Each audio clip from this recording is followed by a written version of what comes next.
ખંભાળિયામાં કામનાથ પાસે આવેલો અંદાજે 140 વર્ષ જૂનો ઐતિહાસિક કેનેડી બ્રિજ જર્જરિત બન્યો છે।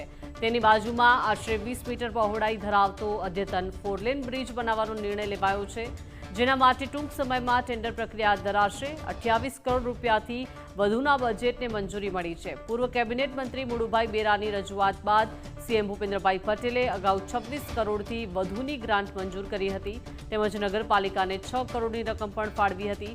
પરંતુ ઐતિહાસિક કેનેડી બ્રિજને હેરિટેજ તરીકે જાળવી રાખવાની હવે માંગ ઉઠી છે। સ્થાનિકોની લોક લાગણીને માન આપી મુળુભાઈ બેરાએ ફરી સરકારમાં રજૂઆત કરી હતી, જેને લઈને જૂનો પુલ તોડવાને બદલે તેને યથાવત રાખી બાજુમાં નવો 4 લેન બ્રિજ બનાવવાનો નિર્ણય લેવાયો। ચોમાસા બાદ નવા બ્રિજનું કામ શરૂ થવાની સંભાવના છે, જેથી શહેરને એક તરફ આધુનિક સુવિધાઓથી સજ્જ નવો 4 લેન બ્રિજ મળશે, તો બીજી તરફ ઐતિહાસિક કેનેડી બ્રિજ પણ શહેરની વિરાસત તરીકે જળવાઈ રહેશે।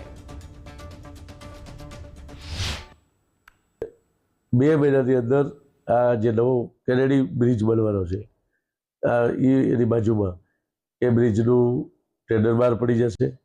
આવતી દિવાળી પછી ત્યાં પાણી ઓછું થાય એટલે આ બ્રિજનું કામ શરૂ થવાનું છે।